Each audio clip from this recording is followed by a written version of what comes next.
Okay, this week we're talking about something that you probably knew was coming in biology, and that is cells. So this week we're going to learn about the structure of cells. First thing that we need to discuss as we're talking about cells is, where did the name cells come from? And there was a scientist named Robert Hooke who originally named cells. He came up with the word cells. He was a famous scientist that did a lot of work with not only microbiology and biology, but also physics. And he created one of the first compound microscopes. And when he looked at cork underneath the microscope, he noticed that there were little boxes that reminded him of monastery cells or rooms, and that's how he came up with the name cells.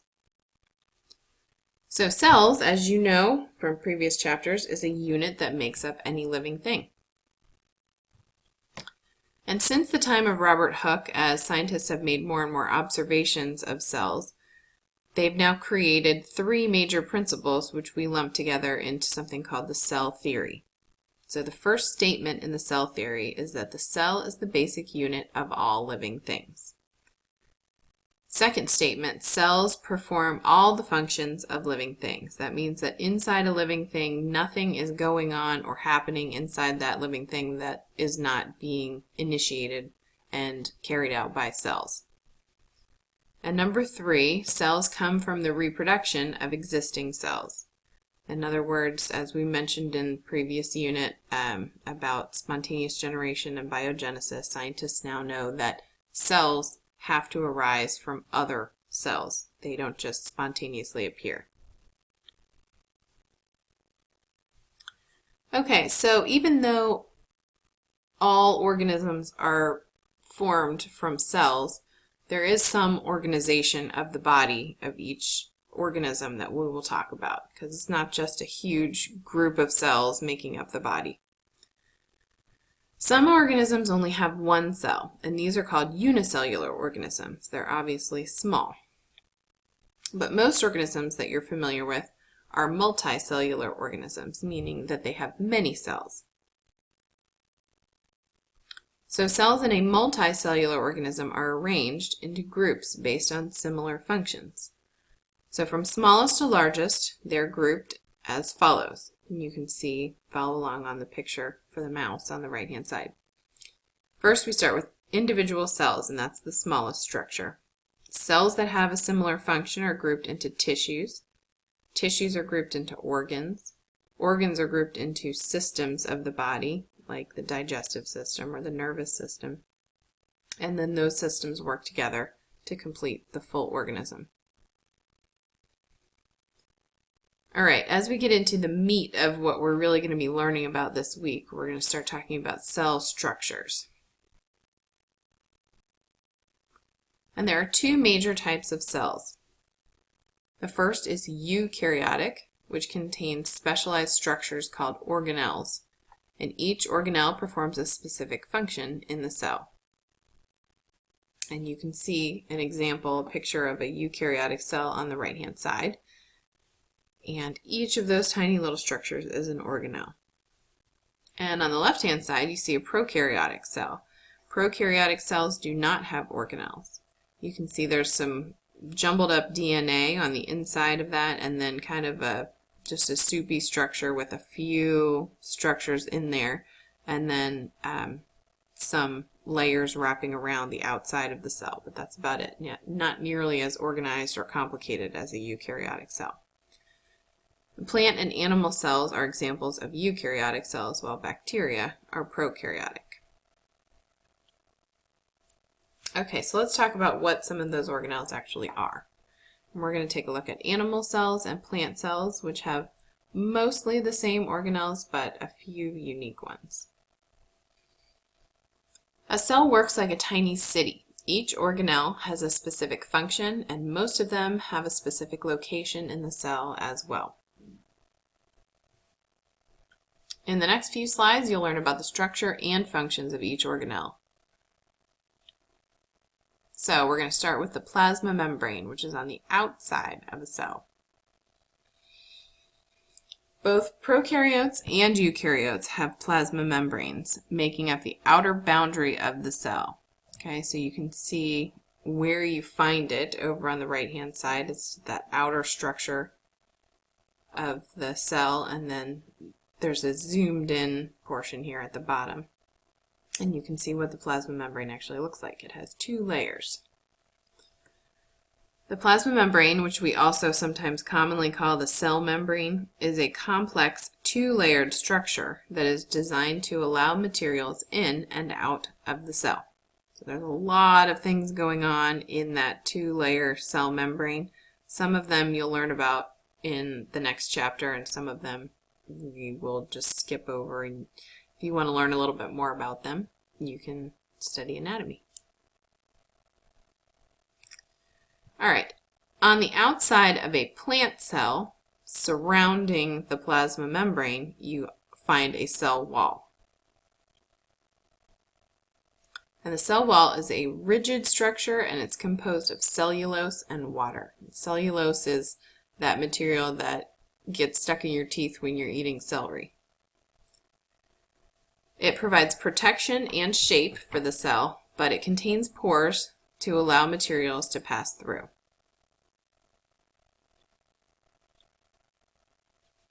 Okay, the nucleus is one of the most commonly seen structures in a cell. It's a ball-shaped structure in the middle. And the nucleus is the control center of the cell. Sometimes we call it the brain of the cell. It's the easiest structure to see through a microscope, and it contains the genetic material, or DNA, for the cell, which provide all of the instructions for the cellular processes. So these are like the blueprints for everything that's going on in the cell. They're all stored inside the nucleus. And the nucleus is surrounded by a nuclear envelope, which is kind of like the plasma membrane, and it protects the DNA, because if anything happens to that DNA, the cell won't be able to accomplish any functions correctly. And materials can pass in and out through nuclear pores. You can see that in our zoomed in picture, there are some holes, and those are the nuclear pores that allow things in and out. Okay, we have mitochondria. The mitochondria are the powerhouse of the cell. You'll learn a little bit more about them when we talk about cellular respiration in a few units. And the mitochondria are responsible for metabolic reactions that turn sugar into energy. So this is what creates the energy for your body, and that's why we call it the powerhouse. Mitochondria are comprised of two layers. There's an outer membrane and then a folded inner cristae to increase the surface area for chemical reactions. So you can see that blue area down there. That's the cristae, and they provide a long maze-like structure so that lots of chemical reactions can occur in there. There's lots of surface area so things can pass back and forth very quickly. Okay, next we have ribosomes and endoplasmic reticulum. Now the ribosomes you can see on the right there are the dots, tiny dots, and then the endoplasmic reticulum, which we sometimes call the ER, is that entire blue structure there. Ribosomes are small organelles responsible for making proteins. And again, we're going to get way more in depth with this later in the course. But for now, we're just going to say that they make proteins. And they can be free floating, they can float all around the cell, or they can be attached to the endoplasmic reticulum. And the endoplasmic reticulum is a folded membrane, and it's responsible for transporting materials around the cell, kind of like a shipping area. Things pass out of there and then get moved around the cell. The endoplasmic reticulum can be smooth, which means that it has no ribosomes on the surface, or it can be rough, which means that it does have ribosomes attached to the surface. Next, we have the Golgi Apparatus, which is also a folded structure, kind of like the ER. It's a set of curved, flattened discs, or a stack of sacs, that process and transport materials around the cell. And it has small sacs that actually break off of it, and those are called vesicles. And those, you can think of those as like an envelope that carries things around. So it surrounds a little molecule that needs to be transported around the cell, and that vesicle will take it where it needs to go. Okay, next we have lysosomes. Lysosomes are small, round organelles filled with digestive enzymes. And they are responsible for breaking down waste. So that's what those digestive enzymes are used for. Remember, we talked about enzymes before. They complete chemical reactions. So here are the chemical reactions, just like catalase, when we were talking about enzymes previously, are responsible for breaking down waste like hydrogen peroxide that build up in the cell. They can also break down viruses and bacteria and other waste that builds up inside the cell.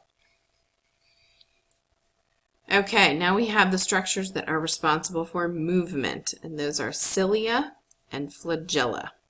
And the singular form of flagella is flagellum. So if there's only one, which usually there is only one, it's called a flagellum. Cilia are short hair-like projections from the plasma membrane, and you can see, just like in that picture, there are often many, many, many cilia that help a cell move. Flagella are also for locomotion or movement of the cell, but they look like a long whip-like tail. And cells either have cilia or flagella, but not both. So actually on our bacterial cell down here, even though these look like cilia, they are not. Those have a totally different purpose, and we'll talk about those when we get to bacteria.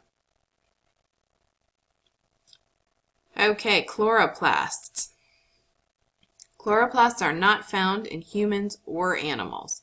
They're only found in plant cells, and that's because they are responsible for collecting sunlight to make food during photosynthesis. And again, we'll get way deeper into these as we talk about photosynthesis later in the course.